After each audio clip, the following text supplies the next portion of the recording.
Shirley Caesar, known as the Queen of Gospel, has been a force in music and ministry for decades. And when we say a force, we mean a force. CBS 17's Greg Funderburg takes us inside her remarkable journey, a story of faith, perseverance, and grace. At 85 years old, gospel legend Shirley Caesar has finally broken her silence about the truth we've all been sensing for decades. Behind the powerful voice, the Grammy wins, and the crown as First Lady of Gospel, there was a story she kept hidden from the world. The woman who inspired millions with her faith carried burdens that would have broken most people. What she's revealed changes everything we thought we knew about the icon who shaped gospel music forever. The roots of pain. Shirley Caesar wasn't born into comfort. She entered the world on October 13, 1938, in Durham, North Carolina, as the 10th of 13 children. Her father, James Caesar, worked crushing hours in tobacco fields by day and preached hope in small churches by night. Music wasn't just part of their lives, it was their lifeline. The first devastating blow came when Shirley was only 7. Her father died, leaving her mother Hallie to raise 13 children alone. Shirley later reflected that while they didn't have much materially, they had their faith in Jesus, and somehow that proved to be enough to sustain them through the darkest times. But the pain of losing her father so young carved a wound that would never fully heal. Her mother worked multiple jobs, cooking, cleaning, scrubbing floors, yet still found time to gather her children around and sing. She taught them to pour their pain into their voices, to let music heal what life had broken. The family understood that their voices were instruments of both survival and worship, transforming their struggles into something sacred. At 8 years old, Shirley stood in church and sang her first solo. The moment she opened her mouth, everything changed. Her voice carried grief, hope, and something deeper. She would later explain that she didn't choose gospel music, but rather that gospel music chose her. From that moment, her path was set, but the journey ahead would test her in ways she never imagined. By age 10, Shirley was already performing in churches across North Carolina. She was ministering through music, even though she didn't fully understand it yet. Her voice was raw, emotional, and carried weight far beyond her years. Behind the scenes, life remained brutal. Some days there wasn't enough food, some nights there wasn't heat. But Shirley kept singing because it was her escape, her way of talking to God and hearing Him talk back. Her mother pushed education alongside faith, knowing both would be necessary for survival. The small girl with the enormous voice was gaining attention, but fame meant nothing when your family was struggling to survive. Local pastors began inviting her to sing, remarking that there was something in her voice that couldn't be taught. One minister would later recall that it seemed as though the Spirit had taken complete control of her vocal cords, transforming her into a vessel for something divine. Through it all, Shirley balanced school with her growing music commitments. She never lost sight of where she came from or forgot the pain that first gave her voice its power. Music became her language with God, and God was clearly answering back through the way audiences responded to her performances. The discipline required to maintain her studies while fulfilling her musical calling taught her valuable lessons about commitment and sacrifice that would serve her throughout her career. She learned early that talent without dedication meant nothing, and that her gift came with responsibilities she couldn't ignore. This powerful calling would soon lead her to one of the most important groups in gospel history, the Caravans. Learning to shine. At 18, Shirley made the move that would change everything.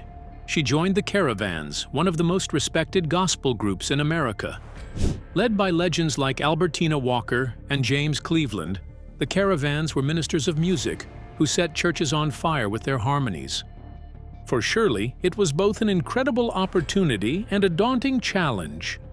She later admitted that she had to earn her place among these seasoned performers, explaining that these weren't just singers, but true ministers of music.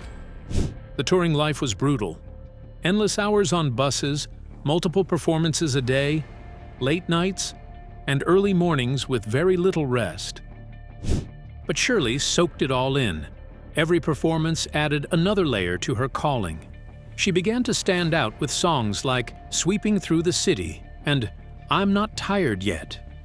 Her voice was thunder and velvet, passion and praise rolled into one. Audiences couldn't get enough. The grind was real, but so was the reward. Shirley wasn't just finding her voice, she was finding herself as a spiritual leader. She was no longer the little girl from Durham.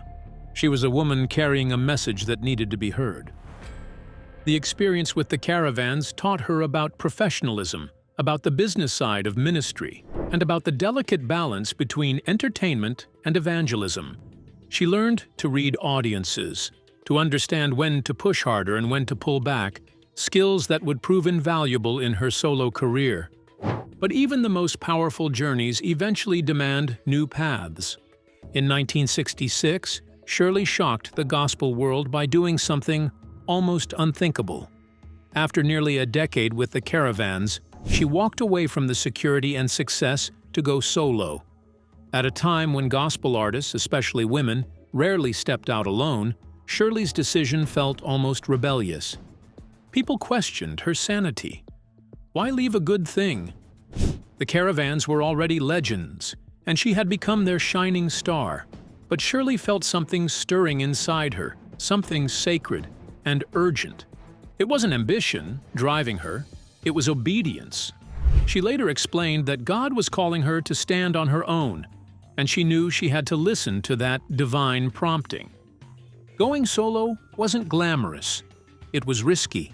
She had no guarantees, no major label contract waiting, no sure audience. Many in the gospel community doubted she could make it without the Caravan's name behind her. Her first solo album, My Testimony, was a spiritual autobiography. Each song told the story of a young woman who had lost her father, endured poverty, and traveled the country singing while carrying a calling that felt bigger than herself.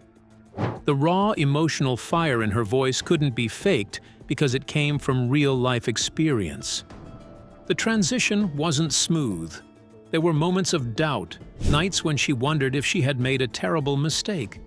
The financial uncertainty was real, and the pressure to prove herself was immense. But she had learned from her mother's example that sometimes you had to step into the unknown with nothing but faith as your guide. What happened next would prove that sometimes the biggest risks lead to the greatest rewards. Breaking barriers without trying. Shirley's solo career took off in ways no one expected. Her voice echoed across cities and towns, her albums sold, and her sermons turned into songs that became movements. She became known for her passion on stage, stomping, shouting, sweating, crying. Every note came from the soul. Every lyric was a conversation with God. She wasn't trying to go mainstream or become a star. She was just being obedient to the gift inside her. But the world began to notice. Her music started showing up in unexpected places: movies, award shows, even radio charts. With each appearance, Shirley broke another rule about what gospel music could do. One of her most significant moments came through collaborations with artists like Whitney Houston.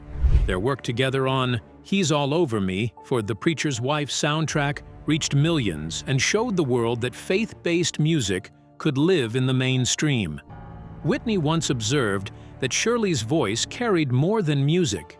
It carried genuine spiritual power that could transform listeners. Shirley became an ambassador for gospel, appearing on TV and sharing stages with pop and soul artists while never watering down her message.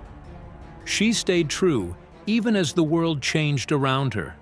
She made it clear that she wasn't trying to fit into the secular world's expectations, but rather was attempting to reach out and touch souls wherever they might be found.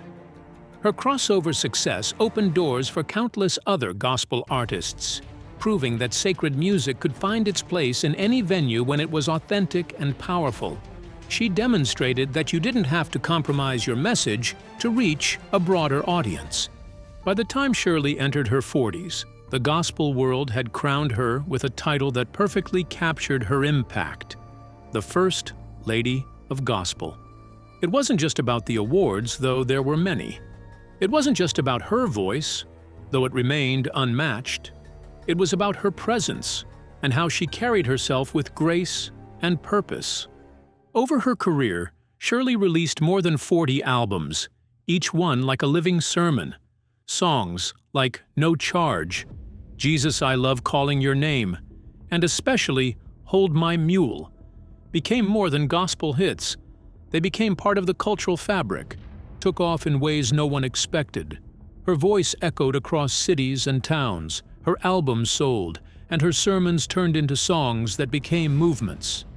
She became known for her passion on stage, stomping, shouting, sweating, crying.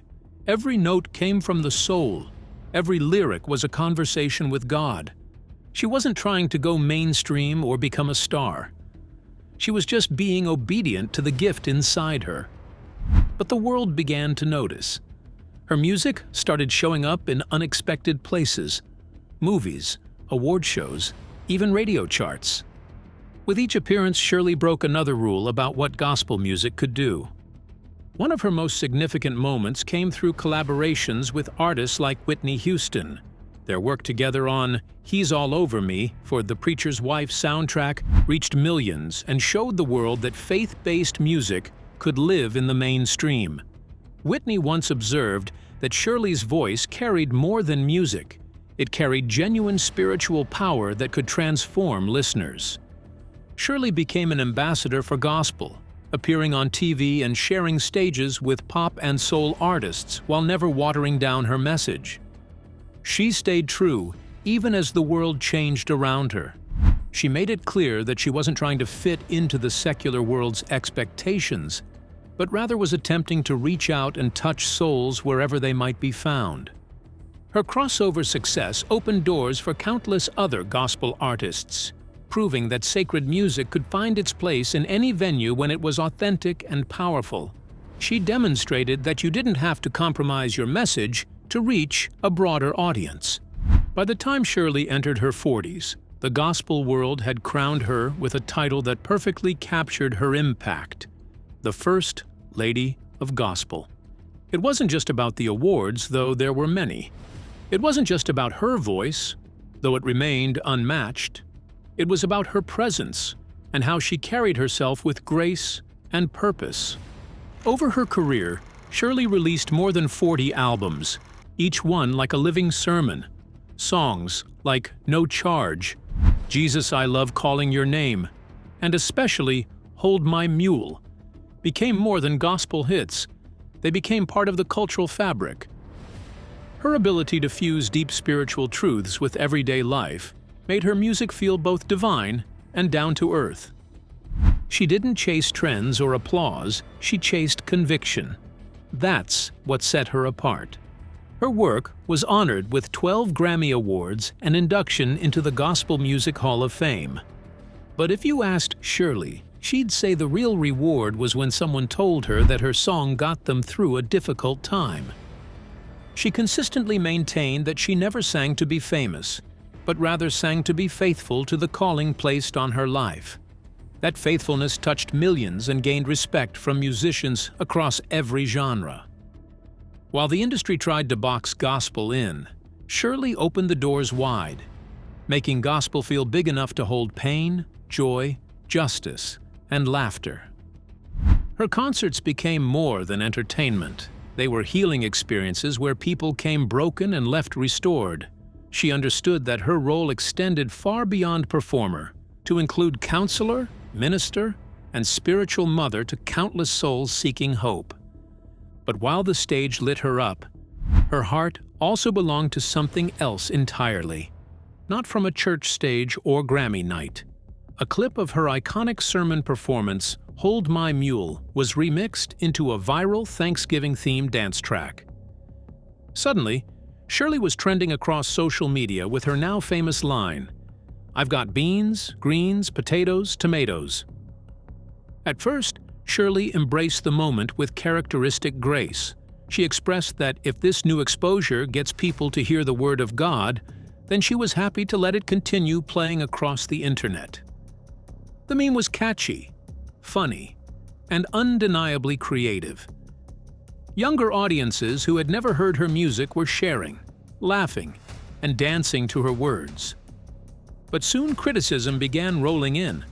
Traditional gospel leaders called the meme disrespectful, saying it mocked the sacred message behind the sermon. Shirley found herself caught in a storm she never asked for. What started as celebration turned into a debate over how far gospel could go in pop culture. While the meme brought global attention, it also forced her to think deeply about how faith is shared in the digital age. She worried about the line between outreach and exploitation, a line that mattered deeply to someone who had spent her life protecting the message. But behind all the public attention, there were private struggles the world rarely saw. The weight of perfection. Behind the applause and awards, behind the sermons and songs, there was a woman who had carried more than her share of pain. Fame for Shirley was never the goal, but it still came with a heavy price. Endless touring took a toll on her health. Sleepless nights and long bus rides wore down her voice, soul, and spirit. She never fully healed from losing her father so young, and later losing her husband reopened wounds she thought had scarred over. As the face of gospel, people expected her to always be strong, always smiling, always faithful. But she was human. There were days she wanted to quit, nights she questioned why God had chosen her. She carried grief, loneliness, and exhaustion, but rarely showed it. The world saw the stage and the sequins. What they didn't see was the weight she carried every time she stepped into the spotlight. Still, she kept going because for Shirley, praise wasn't about performance, it was about perseverance. That resilience, unseen by most, is what made her truly great. For decades, fans and critics wondered what Shirley Caesar was really carrying. She had lived her life with incredible grace and faith, but every now and then, a look in her eyes or a pause in an interview hinted at something unsaid. Now, at 85, Shirley is finally speaking, and what she's revealing is what many have long suspected. The road she walked was more painful, more isolating, and more demanding than anyone could imagine. She admitted that in her rise to gospel fame, she endured pressure not just from the industry, but from the church itself. There were expectations to be perfect, to never make a mistake, to always wear the robe even when she was breaking inside. She revealed in a recent interview that there were times she wanted to scream out in frustration and pain, but instead had to smile because she had become the face of faith for so many people. She kept silent when she faced personal betrayals from those she trusted. She stayed quiet when she battled burnout and exhaustion. She didn't speak out when people misrepresented her motives or criticized her methods. Not because she was weak, but because she believed her pain had a higher purpose. But now, as she steps into this new season of life, Shirley no longer wants to carry it alone. She expressed that there's healing in honesty, and she wants to give people permission to tell their own truth without shame. Her confession isn't a scandal. It's a liberation. It's a moment where the myth becomes a woman, and the woman becomes even more powerful. This revelation marks not an ending, but perhaps her most important beginning. Most people at 85 are slowing down, but Shirley Caesar is still preaching, still singing, still standing. She recently released new music and continues to deliver sermons with the same holy fire that first lit her soul as a child. Her voice, while aged, still carries that unmistakable strength that pierces through noise and lands straight in the heart. She recently observed that old age isn't a burden, but rather a microphone that God has simply turned up the volume on. She refuses to call this her final chapter. Instead, she calls it her most honest one. She's not chasing anything anymore. She's already walked through every door she was told would be shut to her. Now she's choosing which doors to open for others. Every day is another chance to share what she's learned. That faith is a journey, not a destination. That pain can be holy, and that it's never too late to tell your truth. She doesn't know what comes next, but she's not afraid of it. Her recent performances show a woman who has found peace with her past and excitement about her future. She speaks with the wisdom of someone who has survived every storm and emerged stronger, more authentic, and more powerful than ever before. In the end, Shirley Caesar leaves behind something bigger than awards or songs. She leaves behind a legacy carved into the very soul of gospel music and etched into the lives of millions. Her story reminds us that strength is about getting back up every time. At 85, she's finally sharing her complete truth, and somehow that makes her even more powerful than before.